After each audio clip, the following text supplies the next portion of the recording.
Hello students, welcome to BM academy. দেখো, আজকে আমরা পি ব্লকের যে 4টে গ্রুপ তোমাদের সেমিস্টার 3তে রয়েছে, গ্রুপ 15, 16, 17 এবং 18, তার মধ্যে ফার্স্ট যে গ্রুপটা অর্থাৎ গ্রুপ 15 এটা আমরা ডিসকাস করব। তো এই গ্রুপ 15-এ যে সমস্ত মৌলগুলো আমার রয়েছে তারা হচ্ছে নাইট্রোজেন, ফসফরাস, আর্সেনিক, অ্যান্টিমনি এবং বিসমাথ। দেখো, আমি এগুলোকে লিখেই রেখেছি।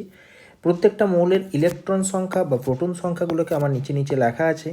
নাইট্রোজেনের ইলেকট্রন সংখ্যা হচ্ছে 7, প্রোটনে এর থেকে এই ফসফরাসে এর থেকে 8 বাড়ে, তাহলে 7 আর 8 কত হলো 15, তারপরেরটাতে 18 বাড়ে 33, তারপরেরটাতে আরও 18 বাড়ে 51, তারপরেরটাতে 32 বাড়ে দিয়ে হয় 83।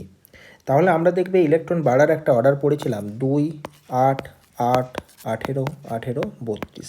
তাহলে এই অর্ডারে এখানে ইলেকট্রন সংখ্যাগুলো বেড়েছে। তো যাই হোক, আমরা এদের কনফিগারেশনটা একটু দেখে নেব। নাইট্রোজেনের 7টা ইলেকট্রনকে আমরা লিখতে পারি 1s2, 2s2, 2p3।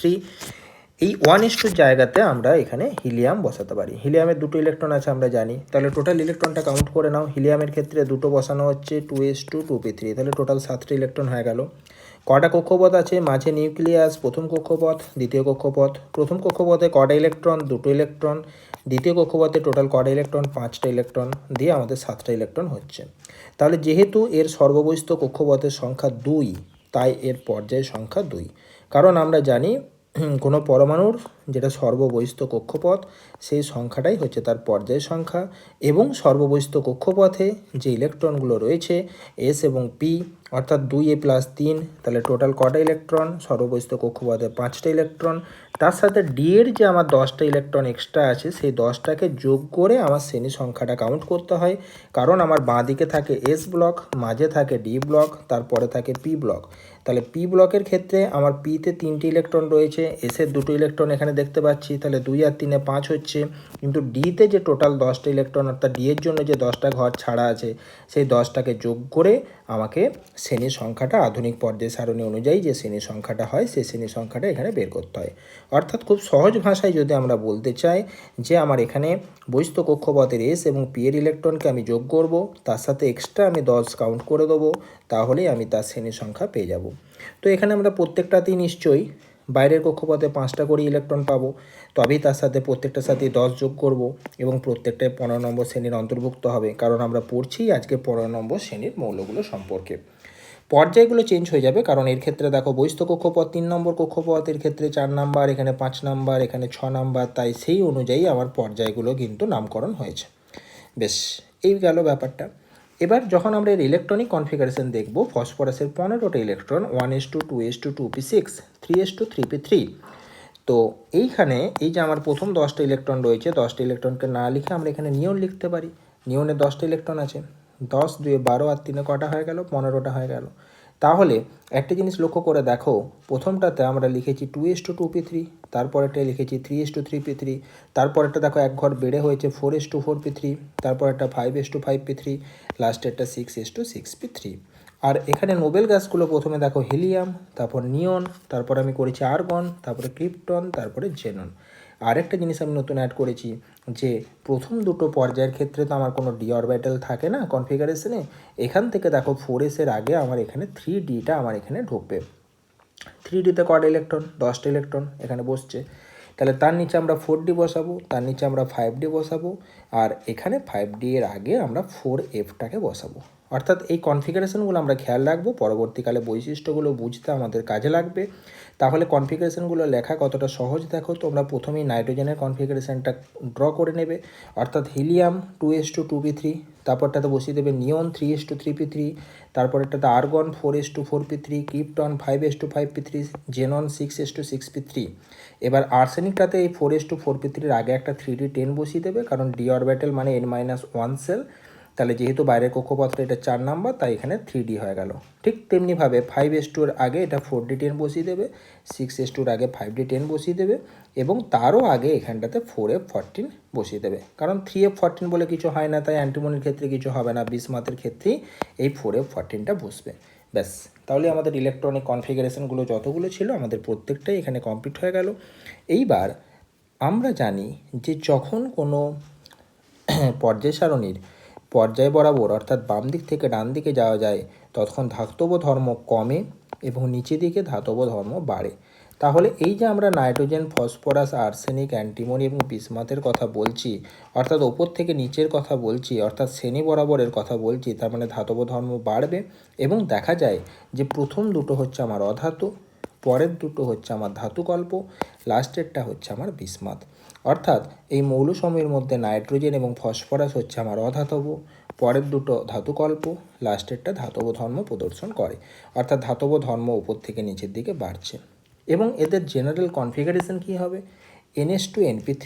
কেন NH2NP3 বলা হয়েছে? দেখো প্রত্যেকটার বাইরে দেখো আমার হয়েছে 2:2p3, 3:3p3, 4:4p3, 5:5p3, 6:6p3 এইভাবে হয়েছে। তাহলে এখানে আমি ইন জেনারেল এটা লিখতেই পারি যে এর কনফিগারেশন হবে NH2NP3, যেখানে এনের মান দেখো 2 থেকে শুরু হয়েছে, তাহলে 2 থেকে এখানে 6 পর্যন্ত করেছি, আরও একটা আছে সেটা রেডিও অ্যাক্টিভ বলে সেটাকে বাদ দিয়ে দেওয়া হয় 7 নম্বর পর্যায়ে যে মৌলটা আছে আর কি। তাহলে এনের মান হবে 2 থেকে 7, অর্থাৎ 7 নম্বরে যে মৌলটা রয়েছে MC, তার ক্ষেত্রে আমরা ওই একই রকমভাবে 7:7p3 বসাতে পারি। তাহলে এখানে আমার জেনারেল কনফিগারেশন দাঁড়ালো NH2NP3, যেখানে এনের মান হচ্ছে 2 থেকে 7। ক্লিয়ার হলো ব্যাপারটা?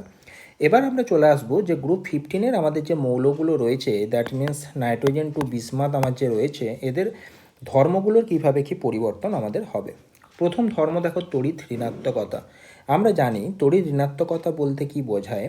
যখন দুটো পরমাণু মিলে কোনো একটা বন্ধন তৈরি হয়, তখন এই বন্ধনে আবদ্ধ যে দুটো পরমাণু রয়েছে, তাদের যে কোনো পরমাণুর অপর একটি পরমাণুর ইলেকট্রন জোড়কে নিজের দিকে টেনে রাখার যে ক্ষমতা, সেটাকে বলা হয়ে থাকে তড়িৎ ঋণাত্মকতা। যেমন HCl এর কথা যদি আমরা বলি, তাহলে Cl পরমাণুর ইলেকট্রন, Cl পরমাণুটা হাইড্রোজেন পরমাণুর ইলেকট্রনটাকে নিজের দিকে টেনে রাখে। তাহলে এই যে Cl এর ইলেকট্রন হাইড্রোজেনের ইলেকট্রনটাকে টেনে রাখার যে ক্ষমতাটা, সেই ক্ষমতাটাকে বলা হয়ে থাকে তড়িৎ ঋণাত্মকতা। তো তড়িৎ ঋণাত্মকতার মান আমরা জানি বাঁ দিক থেকে ডান দিকে বাড়ে এবং নিচের দিকে কমে। তাহলে এখানে আমাদের কি হবে? শ্রেণী বরাবর তড়িৎ ঋণাত্মকতা আস্তে আস্তে আস্তে আস্তে আস্তে আস্তে কমে যাবে। তাহলে এই অর্ডারটা আমরা দেখলাম। সমযোজী ব্যাসার্ধ। আমরা জানি যত ওপর থেকে নিচের দিকে যাওয়া যায়, তত আমরা এখানে দেখতেই পাচ্ছি যে এক একটা করে কক্ষপথের সংখ্যা বাড়ছে। যত বেশি কক্ষপথ হবে, তত নিউক্লিয়াস থেকে বহিস্থ কক্ষের ইলেকট্রনের ডিস্টেন্সটা বাড়বে। যত বেশি ডিস্টেন্স বাড়বে, তত ব্যাসার্ধ বাড়বে। ফলে সমযোজী ব্যাসার্ধ ক্রমশ বৃদ্ধি পায়। এবার হচ্ছে আয়নীয় ব্যাসার্ধ। এখানে একটা জিনিস খেয়াল করতে হবে, যখন আমাদের আয়নীয় ব্যাসার্ধ ক্যালকুলেট করা হয়, তখন নাইট্রোজেন, ফসফরাস এবং আর্সেনিকের ক্ষেত্রে N3-, P3- এবং AS3- এইভাবে ক্যালকুলেট করা হয়। আর লাস্টের দুটোর ক্ষেত্রে Sb3+ এবং বিসমাথ3+ রূপে ক্যালকুলেট করা হয়ে থাকে। তো আমরা দেখবে একটা জিনিস জানি যে কোনো আয়নের ক্ষেত্রে যত বেশি মাইনাস চার্জ তত বেশি ব্যাসার্ধ, যত বেশি প্লাস চার্জ তত কম ব্যাসার্ধ। তো এখানে আমরা দেখতে পাচ্ছি যে দুটোর ক্ষেত্রে Sb এবং বিসমাথ, এদের ক্ষেত্রে প্লাস ধরে ব্যাসার্ধটা কাউন্ট করা হচ্ছে। ফলে এদের ব্যাসার্ধ কিন্তু এদের থেকে কম হবে, যতই এরা নিচের দিকে থাকুক না কেন। তাহলে পরে আমাদের এই অ্যান্টিমনি এবং বিসমাথ, আগে এই দুটোকে লিখতে হবে, এদের ব্যাসার্ধ সব থেকে কম। আর নাইট্রোজেন, ফসফরাস, আর্সেনিকের ব্যাসার্ধ তুলনামূলক বেশি, কারণ এরা অ্যানায়ন ফর্মেশন করেছে আর এরা ক্যাটায়ন ফর্মেশন করেছে। এখন অ্যান্টিমনি আর বিসমাথের মধ্যে যেহেতু বিসমাথটা নিচে অবস্থিত, তাই বিসমাথের ব্যাসার্ধ অ্যান্টিমনি থেকে বেশি হবে। তাহলে জেনারেলি আমার লেখা হলো এটা Sb3 Bi3+। তাহলে প্লাসগুলো হয়ে গেল, আমার ক্যাটায়নিক ব্যাসার্ধগুলো কমপ্লিট হয়ে গেল। এবার আমি কি করব? অ্যানায়নিকগুলো ধরবো। অ্যানায়নের ক্ষেত্রে দেখে নাও নাইট্রোজেন আছে, ফসফরাস আছে এবং আর্সেনিক আছে। সবথেকে বেশি ব্যাসার্ধ কার? আর্সেনিকের। সবথেকে কম হচ্ছে কার? নাইট্রোজেনের। মাঝে হবে ফসফরাস, কারণ ওপর থেকে নিচে এখানেও আমার ব্যাসার্ধের মানটা বাড়বে। তাহলে আমার এখানে অর্ডারটা যদি আমি পরপর এইভাবে সাজিয়ে চলে যাই, তাহলে P3- AS3-, এই হচ্ছে আমার অর্ডার। তার মানে প্রথমে আমি ক্যাটায়নটাকে কাভার করলাম, তারপর আমি অ্যানায়নটাকে কাভার করলাম। অ্যানায়নগুলোর ক্ষেত্রে শ্রেণী বরাবর ব্যাসার্ধ বাড়বে, ওই নাইট্রোজেন, ফসফরাস, আর্সেনিকে নর্মাল ওয়েতে গেলাম, আর এখানেও আমরা নর্মাল অর্ডারে এটাকে সাজালাম। আয়নাইজেশন শক্তি। আমরা জানি আয়নাইজেশন শক্তি মানে হচ্ছে ভূমিস্তরে কোনো পরমাণুর বিচ্ছিন্ন গ্যাসীয় অবস্থাতে তার বহিস্থ কক্ষপথ থেকে একটা ইলেকট্রন বের করতে যে পরিমাণ শক্তি রিকোয়ার্ড হয় বা প্রয়োজন হয়, সেটাই হচ্ছে তার আয়নাইজেশন শক্তি। তাহলে আমরা আয়নাইজেশন শক্তির অর্ডার পড়েছি পর্যায় সারণীতে ক্লাস 11-এ, যে বাঁ দিক থেকে ডান দিকে আয়নাইজেশন শক্তির মান বাড়ে আর নিচের দিকে কমে। এখানে সেই একই জিনিস ঘটবে, আমার এখানে আয়নাইজেশন শক্তির মানটা ক্রমশ কমতে থাকবে। নেক্সট চলে আসছে আমরা ঘনত্বতে। ঘনত্ব মানে ভর বা আয়তন। তো যখন আমরা ওপর থেকে নিচে যাব তত আমরা জানি ভর বাড়বে, কারণ প্রোটন সংখ্যা বাড়ছে, ফলে ভরটা বাড়বে, আবার আয়তনও বাড়বে। তাহলে একটা জিনিস লক্ষ্য করে দেখো, যদি ভর বাড়ে তাহলে আমরা ঘনত্ব বাড়াতে পারবো, কারণ এটা সমানুপাতিক সম্পর্ক রয়েছে। কিন্তু আয়তনের সাথে ঘনত্বের সম্পর্কটা যেহেতু ব্যস্তানুপাতিক, তাই এখানে আয়তন বাড়লে ঘনত্ব কমে যাওয়ার কথা। তাহলে একদিকে আমার ভর বাড়ছে, যেটা ঘনত্বটাকে বাড়ানোর চেষ্টা করছে, একদিকে আমার আয়তন বাড়ছে, যেটা ঘনত্বটাকে আমার কমানোর চেষ্টা করছে। তাহলে আলটিমেট ভরের বৃদ্ধি ঘনত্ব বাড়ানোর চেষ্টা করছে, আয়তনের বৃদ্ধি ঘনত্ব কমানোর চেষ্টা করছে। তাহলে কোনটাকে আমরা প্রায়োরিটি দেবো? এখানে যেহেতু ভরের বৃদ্ধির হার তুলনামূলকভাবে আয়তন অপেক্ষা বেশি হয়, তাই আমরা এখানে ভরটাকে প্রায়োরিটি দেবো। তাই ভর বাড়ছে বলে আমার এখানে ঘনত্ব কী হবে? বাড়বে। পারমাণবিক ভর ওপর থেকে নিচে তো বাড়বেই, প্রোটন সংখ্যা বাড়ছে, তাহলে পারমাণবিক ভর আমাদের বাড়বেই। গলনাঙ্ক কি হয়? যত বেশি আণবিক ভর বাড়ে তত গলনাঙ্ক বাড়ে। আর ধাতুর ক্ষেত্রে আমরা জানি গলনাঙ্ক বাড়ে অধাতুর তুলনায়, কারণ আমরা প্রত্যেকেই জানি যে ধাতুর গলনাঙ্ক স্ফুটনাঙ্ক বেশি হয় কাদের তুলনায়? অধাতুর তুলনায়। তাহলে এখানে একটা জিনিস লক্ষ্য করে দেখো যে আমার যেহেতু নাইট্রোজেন এবং ফসফরাস হচ্ছে অধাতু, তাই আমার নাইট্রোজেন এবং ফসফরাসের থেকে এই আর্সেনিক, অ্যান্টিমনি এবং বিসমাথ এদের গলনাঙ্ক অবশ্যই বেশি হওয়া দরকার। এবার এই নাইট্রোজেন এবং ফসফরাস যেহেতু দুটোই অধাতু এবং ফসফরাসের ভর হচ্ছে বেশি, তাই নাইট্রোজেনের থেকে ফসফরাসের গলনাঙ্ক বেশি হবে, এটা একদম সাধারণ ব্যাপার। তাহলে এখানে দেখো ব্যাখ্যাটা দেখে নাও, নাইট্রোজেন এবং ফসফরাস উভয়ই অধাতু এবং এদের গলনাঙ্ক আকার তথা ভ্যান ডার ওয়াল আকর্ষণ বল বৃদ্ধির সাথে সাথে কি হয়? বাড়ে। তার মানে এই নাইট্রোজেন এবং ফসফরাস এই অধাতু দুটোর গলনাঙ্ক কখন বাড়বে? যত এদের আকার বাড়বে তত ভ্যান ডার ওয়াল আকর্ষণ বল বাড়বে, ফলে আমাদের গলনাঙ্কটা বাড়বে। তাই এদের গলনাঙ্কের যে অর্ডার সেটা হয় ফসফরাস গ্রেটার দেন নাইট্রোজেন, অর্থাৎ ফসফরাসের গলনাঙ্ক নাইট্রোজেন অপেক্ষা বেশি। আবার আর্সেনিক হচ্ছে ধাতুকল্প, তাহলে আর্সেনিকের গলনাঙ্ক ফসফরাস এবং নাইট্রোজেন অপেক্ষা বেশি হবে, এটাই স্বাভাবিক। প্যারালেলি এটা একদিকে ধাতুকল্প, একদিকে আর্সেনিকের ভর বেশি, তাই আর্সেনিকের গলনাঙ্ক ফসফরাস এবং নাইট্রোজেন অপেক্ষা বেশি হয়। আচ্ছা, তাহলে এখানে দেখো যে নাইট্রোজেনের থেকে ফসফরাস, ফসফরাসের থেকে আর্সেনিক, আর্সেনিকের থেকে অ্যান্টিমনি, অ্যান্টিমনির থেকে বিসমাথ, গলনাঙ্কের অর্ডার আমার হওয়া উচিত এরকম। তার কারণ এই দুটো হচ্ছে অধাতু, এখানে ভর বাড়ছে, তাহলে আমার গলনাঙ্ক ক্রমশ বাড়ছে। এই দুটো হচ্ছে ধাতুকল্প, ভর বাড়ছে, গলনাঙ্ক বাড়ছে, এটা ধাতু, তাহলে এর গলনাঙ্ক সর্বোচ্চ হওয়া উচিত। বাট আমার এখানে যে অ্যাকচুয়াল অর্ডারটা হয়, নাইট্রোজেন এবং ফসফরাসের পরেই আমার চলে আসে বিসমাথ, তারপরে চলে আসে অ্যান্টিমনি, তারপরে চলে আসে আর্সেনিক। এর কারণটা কেন হয়? অর্থাৎ বিসমাথ এবং অ্যান্টিমনির ক্ষেত্রে এরকম গলনাঙ্ক কমে যাওয়ার কারণটা কি? বা বিসমাথের ক্ষেত্রে এতটা কমে যাওয়ার কারণ কি? অ্যান্টিমনিটা তো না হয় জাস্ট আর্সেনিকের থেকে কমেছে, কিন্তু বিসমাথ দেখো ধাতু হওয়া সত্ত্বেও, ভর বেশি হওয়া সত্ত্বেও আর্সেনিক এবং অ্যান্টিমনি উভয়ের থেকে কমে গেছে। এর কারণ একটাই, এর কারণ হচ্ছে ইনার্ট পেয়ার এফেক্ট বা নিষ্ক্রিয় জোর প্রভাব। এই ইনার্ট পেয়ার এফেক্ট বা নিষ্ক্রিয় জোর প্রভাবের জন্য দেখা যায় যে বিসমাথের ক্ষেত্রে 5টার পরিবর্তে মাত্র 3টে সমযোজী বন্ধন গঠন হয়, ফলে এর ক্ষেত্রে আন্তরাণবিক আকর্ষণ বলের মানটা কম হয়, তাই এর গলনাঙ্ক হ্রাস পায়। এইবার আমাদেরকে জানতে হবে যে ইনার্ট পেয়ার এফেক্টটা কী এবং কীভাবে এটা বিসমাথের ক্ষেত্রে কাজ করছে এবং অ্যান্টিমনির ক্ষেত্রে কিছুটা কাজ করছে। কীভাবে করছে সেটা আমরা দেখব। তার আগে জাস্ট আমরা এই জিনিসটা খেয়াল রাখবো যে নাইট্রোজেন থেকে আর্সেনিক পর্যন্ত গলনাঙ্ক ক্রমশ বাড়ে, এটা নিয়ে কোনো আমার অসুবিধা নেই, কিন্তু আর্সেনিক থেকে বিসমাথ আবার কমে যায়, ফলে অ্যাকচুয়াল যে গলনাঙ্কের অর্ডারটা হয় nitrogen, phosphorus, bismuth, antimony, arsenic. এটাকে আমরা শর্টে একটা মনে রাখতে পারি NPBSA। NPBSA এটা তোমরা মনে রাখবে। দেখবে বিএসএল হচ্ছে একটা সাইকেল কোম্পানি, ঠিক আছে? একটা সাইকেল কোম্পানির নাম হচ্ছে বিএসএ। যেমন বিভিন্ন রকম সাইকেলের আমাদের কোম্পানি রয়েছে, তেমনি বাইসাইকেল কোম্পানি হচ্ছে বিএসএ কোম্পানি। তাহলে NPBSA এটা মনে রেখে আমরা এটাকে জাস্ট রিমেম্বার করে রাখতে পারি, এটাকে মেমোরাইজ করে রাখতে পারি। স্ফুটনাঙ্কটাকে পড়ি, তারপর আমরা ইনার্ট পেয়ারের ব্যাপারটা বুঝবো। স্ফুটনাঙ্কের ব্যাপারটা কী হবে এখানেও তাই, নাইট্রোজেন থেকে ফসফরাস বাড়া উচিত, ফসফরাস থেকে আর্সেনিক বাড়া উচিত, তার থেকে অ্যান্টিমনি দিয়ে বিসমাথ হওয়া উচিত। এখানে অ্যান্টিমনি এবং বিসমাথ হওয়া উচিত ছিল, কিন্তু এখানে বিসমাথের ভ্যালুটা কমে। তার কারণ ওই একই কারণ, বিসমাথের ক্ষেত্রে তীব্র নিষ্ক্রিয় জোর প্রভাবের জন্য স্ফুটনাঙ্ক সামান্য কমে যায়, কমে দেখা যায় যে এটা আর্সেনিক থেকে কমে না, জাস্ট অ্যান্টিমনি থেকে কমে যায়, ঠিক আছে? তো এখন তোমরা বলতে পারো যে গলনাঙ্কের ক্ষেত্রে এতটা কমে গেল, স্ফুটনাঙ্কের ক্ষেত্রে এতটা কম হলো কেন? কারণ এখানে যে শুধুমাত্র আমার নিষ্ক্রিয় জোর প্রভাবের জন্য দেখো খানিকটা কমেছে, ঠিক আছে, কিন্তু এখানে তো শুধু একটা এফেক্ট নেই, অনেকগুলো এফেক্ট কাজ করছে। তো সমগ্র এফেক্ট দেখে আমাদের প্র্যাকটিক্যালি দেখা গেছে যে আমাদের গলনাঙ্কের এবং স্ফুটনাঙ্কের অর্ডার হচ্ছে এটা, এবং সেই অনুযায়ী আমরা ব্যাখ্যাটা এখানে দিলাম আর কি, যে এই জন্য আমাদের এই স্ফুটনাঙ্কটা সামান্য হ্রাস পায়। আর এগুলো তো সব এক্সপেরিমেন্টাল ভ্যালু, সেই অনুযায়ী আমাদের এই অর্ডারটা এসেছে। তোমরা এটাকে খেয়াল রাখতে পারবে এভাবে, যে নাইট্রোজেন, ফসফরাস, আর্সেনিক, মানে এটাকে এ লিখলাম, বিসমাথ এবং অ্যান্টিমনি, NPABS। তাহলে আগের গলনাঙ্কের বেলাতে আমরা মনে রাখবো NPBSA সাইকেল, আর NPABS, ঠিক আছে। এই ABSটাকে আমরা মনে রাখতে পারবো অ্যান্টি ব্রেকিং সিস্টেম, এইভাবে মনে রাখতে পারবো। BSLটাকে সাইকেল মনে রাখতে পারবো। তাহলে আমরা BSAটা হচ্ছে গলনাঙ্ক আর ABSটা হচ্ছে স্ফুটনাঙ্কের অর্ডার, তাহলে আমাদের বেশি দিন এটা মনে থাকবে। চলে আসছি ক্যাটিনেশন ধর্ম। ক্যাটিনেশন ধর্ম মানে কি? একটা পরমাণুর সাথে আরেকটা পরমাণুর পরপর যুক্ত হয়ে যৌগ গঠন করার ক্ষমতাকে বলা হয় ক্যাটিনেশন ধর্ম। দেখবে আমরা পড়েছিলাম কার্বনের ক্যাটিনেশন ধর্ম খুব বেশি হয়, সেই কারণে অর্গ্যানিক এত এত মলিকিউল দেখা যায়। তো গ্রুপ 14-এ আমার রয়েছে কার্বন, এদের মতো গ্রুপ 15-এ এতটা ক্যাটিনেশন ধর্ম দেখা যায় না। কিন্তু আমার যদি পরীক্ষায় আসে যে গ্রুপ 15 মৌল কি ক্যাটিনেশন ধর্ম দেখায়, আমরা বলবো ইয়েস দেখায়। কে ভালো দেখায়? ফসফরাস, তারপরে আর্সেনিক, তারপরে নাইট্রোজেন, অ্যান্টিমনি এবং বিসমাথ।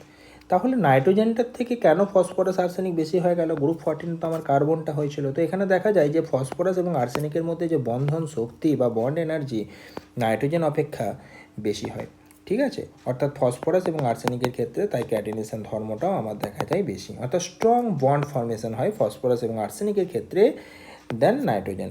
আচ্ছা, অ্যান্টিমনি এবং বিসমাথের ক্ষেত্রে বন্ধন শক্তি খুব কম, বন্ধনগুলো সহজে ব্রেক করে যায়, সহজে ভেঙে যায়, তাই এদের ক্ষেত্রে ক্যাটিনেশন অতটা ভালো হয় না।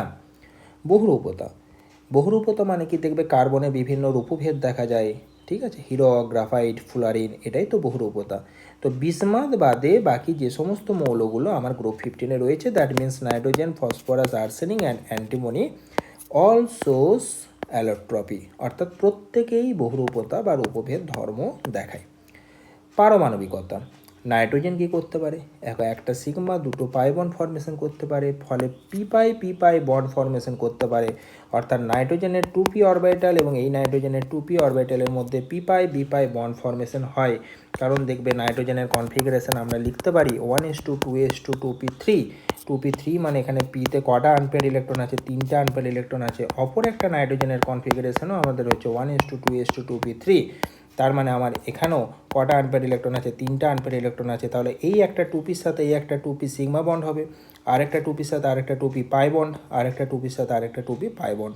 তাহলে এখানে আমাদের যে পাই বন্ডটা ফর্মেশন হচ্ছে, পি পাই বন্ড ফর্মেশন হচ্ছে, একটা সিগমা বন্ড এবং দুখানা পাই বন্ড ফর্মেশন হচ্ছে, এবং এইটাকে বলা হয়ে থাকে দ্বি পরমাণু, দুটো নাইট্রোজেন মিলেই আমার এই বন্ডটা ফর্মেশন হয়। অপরপক্ষে ফসফরাস, আর্সেনিক, অ্যান্টিমনি এদের ক্ষেত্রে এতটা শক্তিশালী পি পাই বন্ধন তৈরি হয় না, তাই এদের ক্ষেত্রে স্ট্রাকচারটা খানিকটা বিচ্ছিন্ন চতুস্থলকীয় চতুর্পরমাণুকের মতো আমাদের এখানে স্ট্রাকচারটা খানিকটা এরকম টাইপের তৈরি হয়, ঠিক আছে, এরকম টাইপের তৈরি হয়, ঠিক আছে। বেশ, এই গেল ব্যাপার পারমাণবিকতা। এবার আমরা চলে আসছি জারণ অবস্থা বা জারণ স্তর। এর ক্ষেত্রে কিন্তু আমাদের ব্যাখ্যাটা খানিকটা ওই ইনার্ট ফেয়ার এফেক্ট দিয়ে দিতে হবে। তো ইনার্ট ফেয়ার এফেক্টের ব্যাখ্যাটা আমরা এবার করে নেব, যে ব্যাখ্যাটা আমরা একটু আগে বাকি রেখেছিলাম। ইনার্ট ফেয়ার এফেক্ট মিন্স নিষ্ক্রিয় জোর প্রভাব। নিষ্ক্রিয় জোর প্রভাবের জন্য আমার এখানে গলনাঙ্ক কমে গেল। আচ্ছা, আরও কিছু কিছু বৈশিষ্ট্য আমরা দেখতে পাবো নিষ্ক্রিয় জোর প্রভাবের জন্য। তো ব্যাখ্যাটা আমরা দেবো এই কনফিগারেশন থেকে, খুব ভালো করে খেয়াল করো।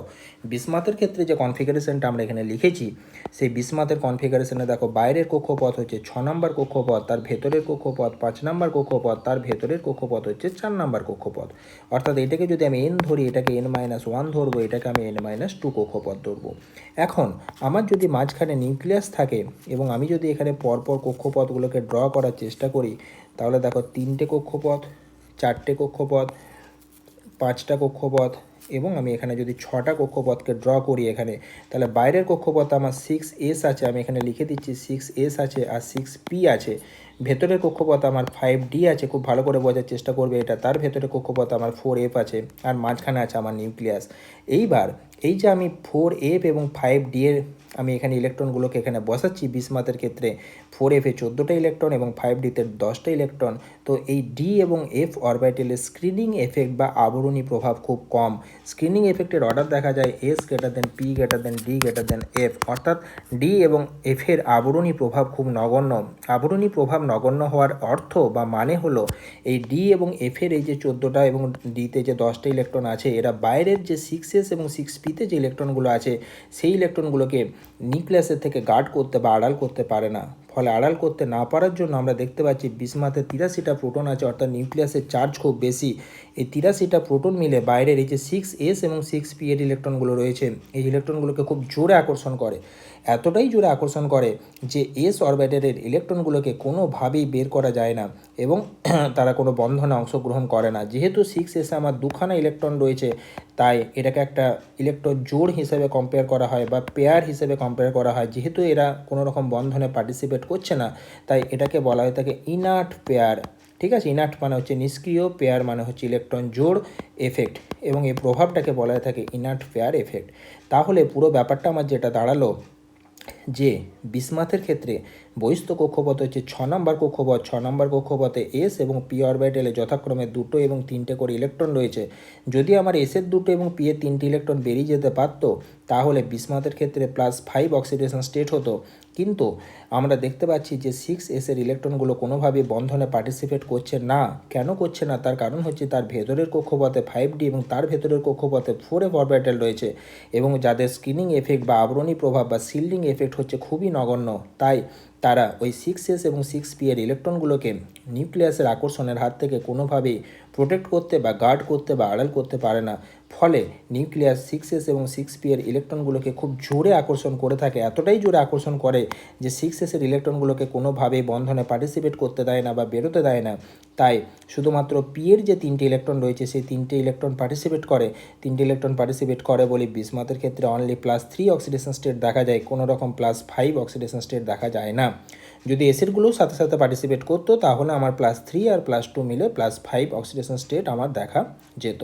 তো এই ঘটনাটাকেই বলা হচ্ছে ইনার্ট পেয়ার এফেক্ট। এই ইনার্ট পেয়ার এফেক্টের জন্য সমযোজী বন্ধন, যেহেতু 5টার জায়গায় আমার 3টে সমযোজী বন্ধন তৈরি হচ্ছে, তাই এই ক্ষেত্রে আমরা দেখলাম যে আন্তরাণবিক আকর্ষণ বল খানিকটা হলেও কমে যাচ্ছে। ফলে এর গলনাঙ্কের মানটা দেখলাম ড্রপ করে যাচ্ছে। ড্রপ করে কোথায় চলে আসছে? নাইট্রোজেন, ফসফরাস, তারপরে বিসমাথ চলে আসছে, তারপরে অ্যান্টিমনি, তারপরে আর্সেনিক, অর্থাৎ যেটাকে আমরা NPBSA এটা বলে আমরা গলনাঙ্কটাকে মুখস্থ রাখলাম, আর স্ফুটনাঙ্কটাকে আমরা মুখস্থ রাখলাম NPABS।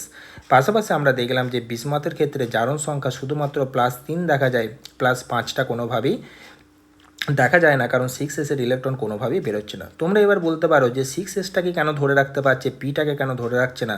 পিটাকেও ধরে রাখার চেষ্টা করে, কিন্তু এস এবং পি অরবিটালের মধ্যে যেহেতু এস অরবিটালটা তুলনামূলকভাবে নিউক্লিয়াসের অল্প হলেও কাছে আছে, তাই এই এস অরবিটালের প্রতি, মানে 6 নম্বর কক্ষপথের এস অরবিটালের প্রতি নিউক্লিয়াসের আকর্ষণ বলটা আরও বেশি, কার তুলনায়? পি এর তুলনায়। তাই পি কোনো রকমভাবে বেরোতে পারলেও এস কিন্তু কোনোভাবেই বেরোতে পারে না, এসের ইলেকট্রনগুলো। তাই এখানে যেহেতু 2টো ইলেকট্রন বেরোতে পারছে না, তাই এখানে এই যে প্রভাবটা, এটাকে বলা হয়ে থাকে ইনার্ট পেয়ার এফেক্ট বা নিষ্ক্রিয় জোড় প্রভাব। এই হচ্ছে ঘটনা। এখন ব্যাপার হচ্ছে যে অ্যান্টিমনির ক্ষেত্রেও কি এই এফেক্টটা দেখা যায় না? হ্যাঁ, দেখা যায়। কিন্তু অ্যান্টিমনির ক্ষেত্রে লক্ষ্য করে দেখো, আমার 51টা প্রোটন আছে, ফলে নিউক্লিয়াস চার্জটা হচ্ছে তুলনামূলকভাবে বিসমাথ অপেক্ষা কম। আর দ্বিতীয়ত হচ্ছে অ্যান্টিমনির ক্ষেত্রে আমার 4d সেল আছে, কিন্তু আমার এখানে 4f বলে কিছু নেই, অর্থাৎ f অরবিটাল নেই। তাহলে যেটুকু আমার ইলেকট্রন রয়েছে সেটা হচ্ছে 4d। তাহলে 4d এর স্ক্রিনিং এফেক্ট কম হলেও কী হবে? এফের মতো অতটা কম নয়। তাই এক্ষেত্রে অতটা আমার যে আগেরটাতে যে এফেক্টটা দেখা যাচ্ছিলো, সেই এফেক্টটা অতটা আমার দেখা যায় না, এখানে গার্ডটা তুলনামূলকভাবে করে। তো সেই হিসাবে আমরা এখানে শুধুমাত্র +3 অক্সিডেশন স্টেট দেখা যায়, এমন এক্সাম্পল বিসমাথটাকেই লিখবো। অ্যান্টিমনিটার ক্ষেত্রে +3 বা +5 উভয়ই দেখা যায়। তো এবার আমরা চলে আসবো এই ব্যাপারটা বোঝার পর, এই যে অক্সিডেশন স্টেটের জায়গাটাতে এই লেখাটা আমরা একবার জাস্ট পড়ে নেব। তো এই লেখাটার ক্ষেত্রে আমরা এখানে দেখতে পাচ্ছি যে এই শ্রেণীর মৌলগুলি সাধারণ জারণ স্তর বা জারণ সংখ্যা হচ্ছে -3 to +5। কেন? কারণ নাইট্রোজেনের কনফিগারেশনে লক্ষ্য করে দেখো 1:2:2p3 রয়েছে, বাইরের কক্ষপথে 5টে ইলেকট্রন রয়েছে।